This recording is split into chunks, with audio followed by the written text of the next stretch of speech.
On this episode, Ben introduces a new alfalfa variety from America's Alfalfa. Turk gives a commodity market update. Tommy talks about harvest. There is speculation on a new Dicamba label. And Joe mentions seed production quality updates. Stick around for the corny joke. Hi, this is Joe Mershman. Welcome to Cup of Joe.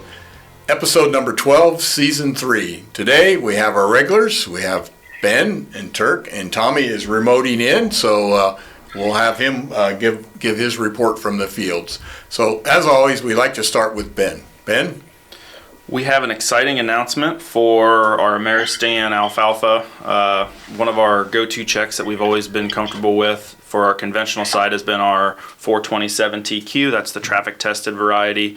It replaced the 403 before it, and that was our go-to for the conventional. And I think we have a new player in the game when it comes to our conventional variety that we're all really excited about. So as we phase the 427 TQ out, we will be bringing this Ameristan 428 TQ. Some really interesting things about this product. When we look at average yield season 1 versus season 2 versus season 3, it has almost unbelievable win percentages. So in season 1, where Ameristan 427 was 109% over average, the 428 comes in at 111. That is in comparison with the High-Gest 360, which is right at average. High-Gest 360 is kind of our benchmark for high quality alfalfa. There's a lot of people that use that alternative brand, but that's kind of what we use as our benchmark. So if we go to season 2, the 428's at 129% over test average. The 427 hung in at 115. We go all the way into season 3. When we're looking at yields, we're talking 137% over test average, where 427 was at 119. If you go down to the High-Gest, it's at 103. So when we look at that kind of yield advantage, it's almost unbelievable.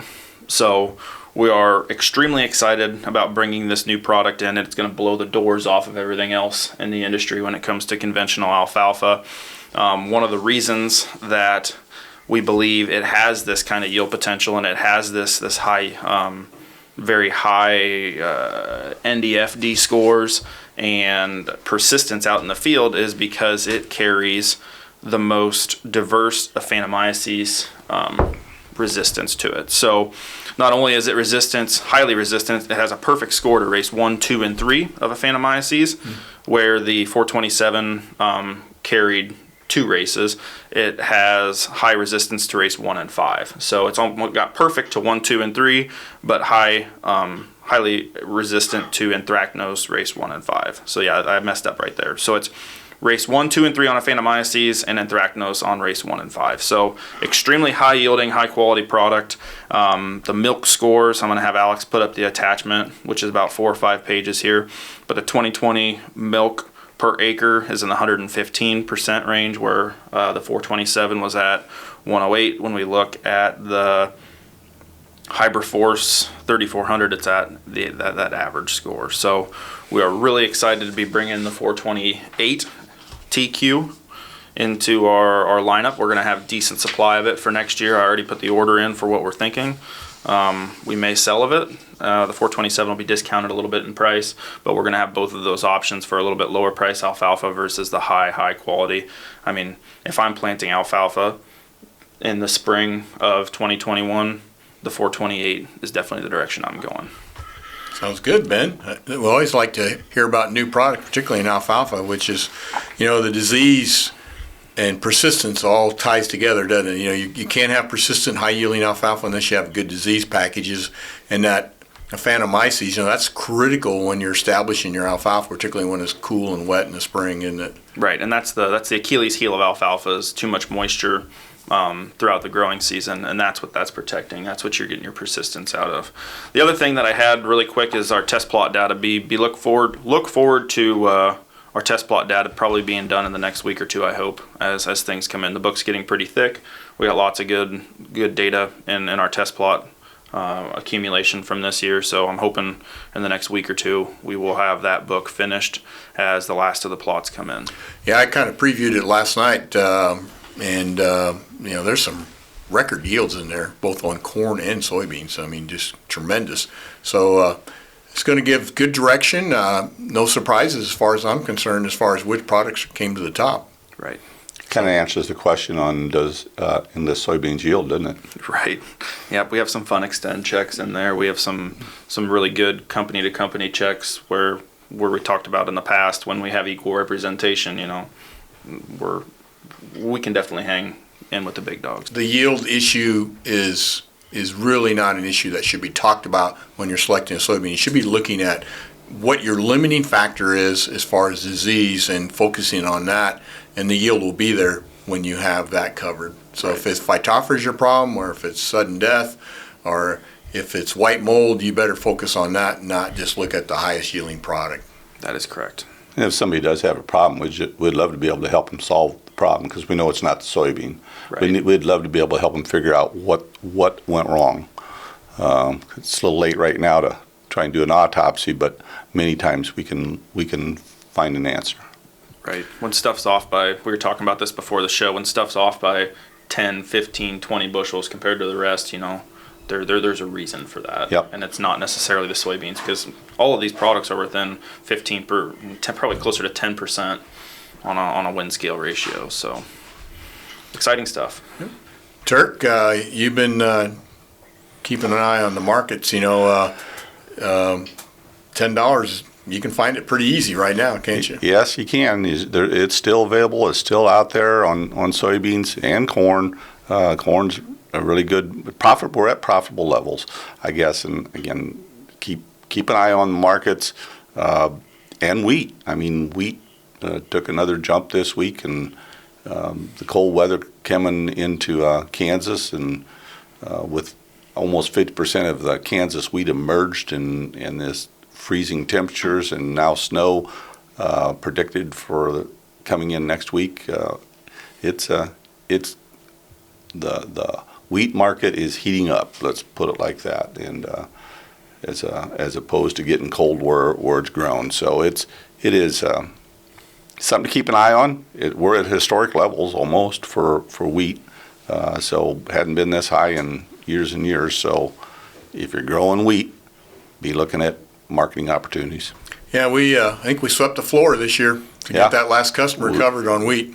We are 100% sold out on wheat right now. It's all in the hands of our dealers. So if you're looking for wheat, you can call a dealer, and if he doesn't have it, we'll call another dealer, and we'll try to round it up. Let's try and get it scraped up. We swept the floor this year, which that only happens like once every 15 or 20 years. So now we got to wait another 20 years before we do it again, I guess. Yep. But a lot of farmers planting wheat, and it works good for their conservation too. As far as like a cover crop.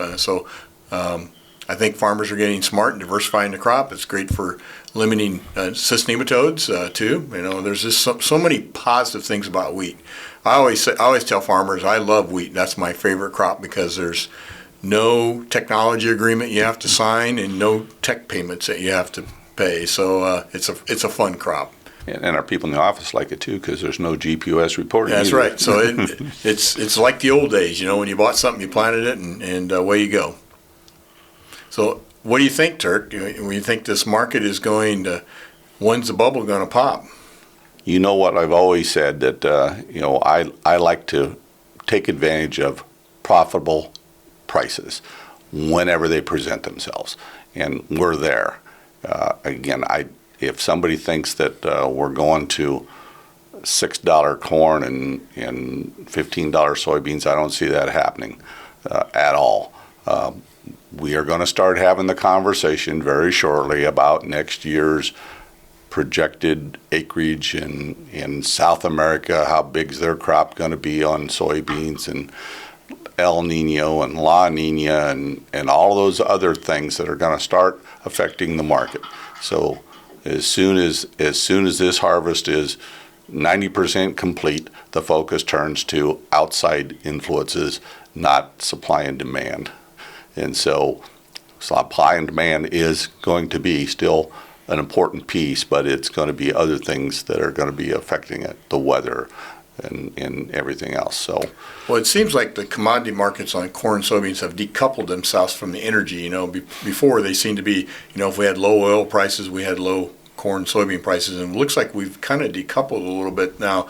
And, will that come back together then? I don't know. I mean, but I agree with you, Turk. Anytime you make a profit, you always like to make as much as you can, but things keep changing all the time, and it seems like the speed of change is faster and faster. So it's all we need is some news, outside news to come in. And of course, what I'm watching right now is what's going on, in central Iowa with the snow they had this past week. And, we're saying Siberia has a big snow cover, Canada has a big snow cover, and all that air is coming down, and that's what's cooling our temperatures off because, we were originally going to be called to be above average temperatures for going into November. Now we're kind of looking at average to below average, so that's going to affect, getting this last of this crop out and also getting fertilizer on for next year and getting tillage done. So we've been getting a lot of rain across the whole territory that we cover, so that's good for next year, but it's kind of bad to finish up.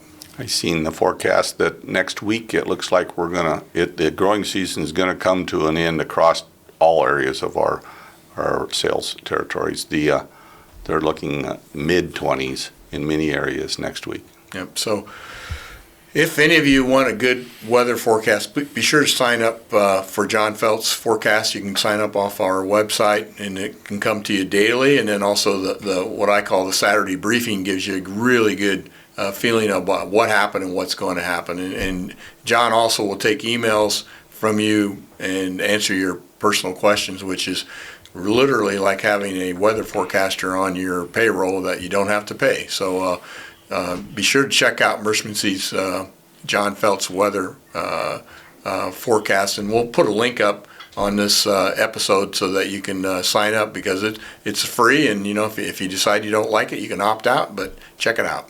And he does respond very quickly. I sent him an email last week, and within half hour, I think he replied to me. So he's passionate about the weather, like we are about growing corn and soybeans, Yep. and wheat. So, Tommy, you've been in the field talking to a lot of farmers and what's going on. So, tell us what you got.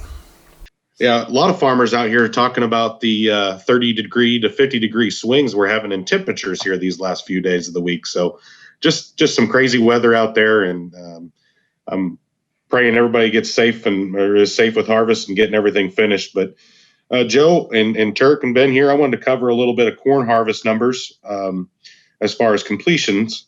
Illinois, Iowa, Wisconsin, Minnesota, Nebraska is right at about 68 to 70% done. Which is ahead of their 5-year averages, which is at 64% at this time. Pretty much east of the Mississippi is below average, and we could probably contain that to weather with the delayed harvest a little bit in those areas. And those would be areas like anywhere east of the Mississippi. Soybean harvest is definitely higher in Iowa and Illinois, and Minnesota and Wisconsin are right at 90 to 95% done, with Arkansas and Tennessee and Kentucky at about 50 to 60%, which is below their 5-year average. So again, weather's playing a little bit. They had a lot more moisture down south where things have kind of delayed things. I know they've been getting a lot of rain this past week here. So, but as far as the weather goes and these harvests, everything seems to be buttoning up pretty quick. Things are going pretty fast. So as long as everybody's staying safe, I think we're all happy. We're loving the yields coming out of it. Number one thing that guys are talking about in the coffee shops right now is Enlist E3 beans are yielding, and they're yielding very well at the top of the list. I think there's just a lot of you get the political talk out of the way at the coffee shop, and then they talk about Extend versus Enlist, and then they get all the war stories out as far as who's better and which one's doing better. But as far as the Enlist side of things, guys are very, very happy.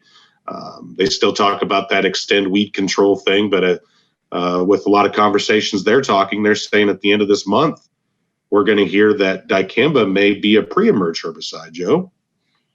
So in other words, what you're saying is the rumor in the field, because you don't say on the street, is that the EPA is going to approve a pre-emerge label only for Dicamba, is what you're thinking or what you're hearing. Now that's not factual yet, but it seems like that could be a high probability that you're not going to be able to apply Dicamba post. Yeah, I wouldn't say that's not a fact yet at this point, but that's everything I've heard from a 4-state swing. with these guys out there talking, and it sounds like there's just going to be too many issues policing the post-emerge applications with so many issues that there's been with the off-target movement. So everything that we're hearing is it's going to be a pre-emerge herbicide, and I think it's going to be better for the countryside, just for that neighbor-friendly and being able to, if Liberty's post on obviously Enlist E3 and LLGT 27s support a post-Liberty application, and so does Extend Flex. So I think that's a safe bet for the EPA, and that's what, again, a lot of the conversations that are going out in the field that are being discussed. So, well, time will tell. It's only a little over a week away to the end of the year's end of October, which is when the EPA kind of initially signaled that they would try to have a decision on that. So we'll keep you informed. Anything else, Tommy? Well, I guess just a little recap. Soybeans are about 90% finished across the Midwest. Corn's coming right up behind it at 70%. Enlist E3 beans are yielding outstanding. And Dicamba may have met its maker for just a pre-emerge herbicide. Well, appreciate that report. I'm glad that farmers are getting done. That's always a big, good feeling for a farmer to have that crop in the bin. Let's hope we get that Indian summer coming up. Yeah, we need that Indian summer. We need a few more weeks of good weather. I would like to give a little bit of an update. The plant's been running hard, and both plants, both at Olmsted and at West Point. And so far what we've seen here is seed quality looks very good. I mean, we actually had a 100% bin germ so far, and everything else is in the 90s. So we got that crop off in good time and got it into storage. Moisture not too bad, a little bit on the dry side, but not too bad. But the biggest thing we're seeing right now is seed size is a little bit smaller. I think you're going to see more seed in that 2,800 to 3,300, particularly in Group 2 and 3. Maybe a little bit larger in Group 4. We're still, I don't have a good reading for you yet in Group 4. But so you're going to need your planter plates. You're going to probably need something that can plant the smaller seed this year. So we'll keep you informed as that goes along. But initial, right out of the box, looks like quality is going to be good. You're going to get some bonus germination. That's all good, and we'll keep you informed. Well, that brings, Ben, I just tied in perfectly with your alfalfa and your milk story, about high quality alfalfa and getting more milk. This one here is actually about a dairy farmer, okay? So, studies show cows produce more milk when farmers talk to them. Did you know that? Mm-hmm. It's in one ear and out the other. Yep. In one ear, out the other. Okay. If you're a dairy farmer, you'll find that hilarious, I'm sure. Anyhow, thanks for watching today. Hope you had a safe week, and hope you and your family are healthy. And thanks for supporting Mershman Seeds. We'll see you next week. Take care.